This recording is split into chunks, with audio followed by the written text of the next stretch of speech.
J'ai ce petit porte-clés émoticône BFF, le binôme pour plus d'échanges et de confidence aussi. J'ai ensuite cette clé de cave, la cave de chez moi dans laquelle il y a à peu près 1 million d'instruments de musique, des synthés, quelques éléments de lumière aussi pour la scène. Il y a au moins 3 ou 4 batteries, ça prend une place folle. Ma cave est très musicale.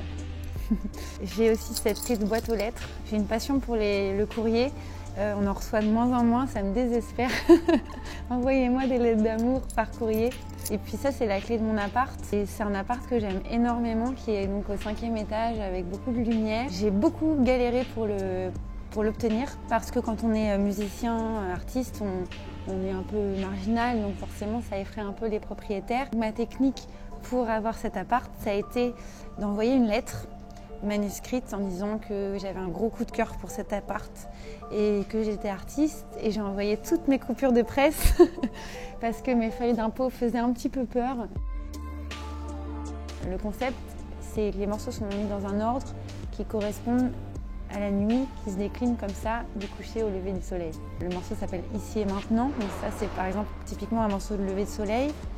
C'est la seule ballade de l'album, très très calme, qui est faite pour être écoutée les yeux fermés et vraiment méditer. Elle est très lente. Le reste, c'est extrêmement dansant. Je pense que ça montre plus le côté discothèque de la nuit. Les chansons naissent toujours d'une émotion forte que je ressens et que j'ai besoin d'exprimer. Donc avant d'être des chansons hyper dance floor, c'est avant tout des chansons qui correspondent à des émotions qui me parcourent. Donc émotion.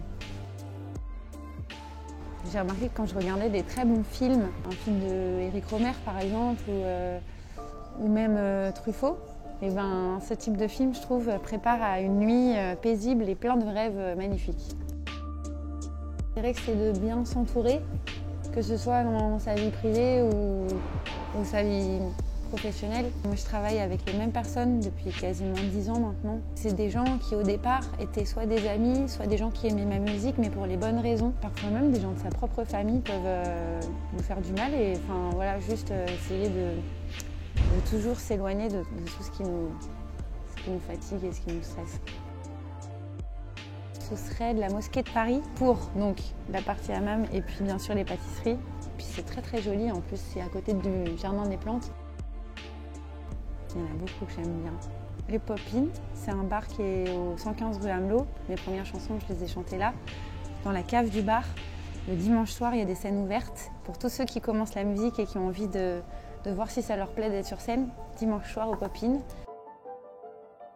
Les clés des Trois Baudets, où j'ai joué 50 fois. J'ai joué mon spectacle, le spectacle que j'ai monté avec Carmen Maria Vega et Zaza Fournier, qui s'appelle Garçon. J'ai joué aussi en tant que clé à Vincent. Et j'ai organisé des soirées années avec plein d'artistes où chaque fois je donnais une année et j'invitais 15 artistes à jouer accompagnés par un backing band que j'avais formé pour l'occasion. Et puis en ce moment, je tourne aussi mon émission de télé qui s'appelle So Pop avec 3 O.